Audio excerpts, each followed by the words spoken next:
लेकिन जो इक़दाम उठाए जा रहे हैं ये कतई तौर पर उससे मुमासलत नहीं रखते, क्योंकि इस तमाम तर सिचुएशन के बाद होता यह है कि ईरान भी रिटेलिएट करता है। ईरान की भी जवाबी वार का जो सिलसिला है वो जारी है। इसराइल पर मिसाइलों की बौछार ईरान की जानिब से भी की गई है। मशरिक़ वस्ता को भी निशाने पर रखा है।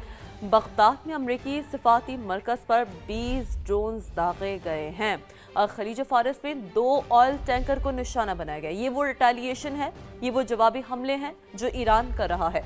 मुत्तहिदा अरब अमारात के फुजैरा में अहम तनसीबात पर हमले भी किए गए हैं।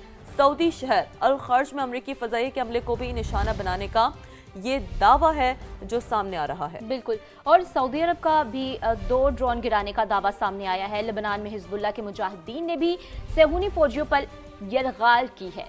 बिल्कुल, तो जो मुसलसल हम देख रहे हैं सिचुएशन वो कुछ इसी जानिब अभी तक तो बादियों नज़र में हमें यही नज़र आ रही है कि जो जवाबी हमलों का सिलसिला है, पहले हमले किए जाते हैं अमेरिका इसराइल की जानिब से, और फिर जो एक मशरिक़ वस्ता में जो जंग की आग फैली हुई है वो हम देखते हैं कि और भी दीगर ममालिक हैं जो बहरहाल इसका जो है वो निशाना बन रहे हैं। कतर की बात करें जिसके करीब समंदर में ऑयल टैंकर पर प्रोजेक्टाइल हमला हुआ, जहाज़ को नुकसान पहुंचा लेकिन अमला महफूज है। UK maritime agency Kuwait airport पर ड्रोन हमला हुआ, फ्यूल टैंक में आग भड़क उठी है। बहरीन में ड्रोन हमले के बाद एक बड़ी कंपनी में आग भड़क उठी है। तो मशरिक़ वस्ता अगर पूरी हम मजमूई तौर पर जो सिनेरियो है ना उसकी बात करें तो अब जंग की लपेट में है, क्योंकि देखिए सिर्फ यकीनी तौर पर मशरिक़ वस्ता अगर हम मिडल ईस्ट की हमेशा बात करते रहें तो उसमें सिर्फ एक मुल्क निशाना नहीं बनता, बाकी भी मुल्क निशाने पर आते हैं और फिर वो जो एक जवाबी कार्रवाई का जो सिलसिला है ना वो जारी रहता है। और बिल्कुल शिरी, इसके साथ अमरीकी महकमा खारजा की एक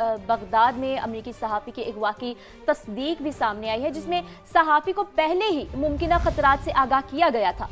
अमरीकी महकमा खारजा और FBI मगवी की बाजियाबी के लिए मुतहरिक है और अमरीकी महकमा खारजा की जानिब से बेसिकली ये तमाम तर डिटेल्स हैं जो कि शेयर की जा रही हैं। एक ऑफिशियल स्टेटमेंट है, एक ऑफिशियल नैरेटिव है जो कि अमरीकी महकमा खारजा का सामने आया है और बिल्कुल ये इस हवाले से जो मजीद उनका बताना है वो ये है कि एक मुश्तबा शख्स को हिरासत में लिया गया, इराक़ी हुकाम से राब्ते में है।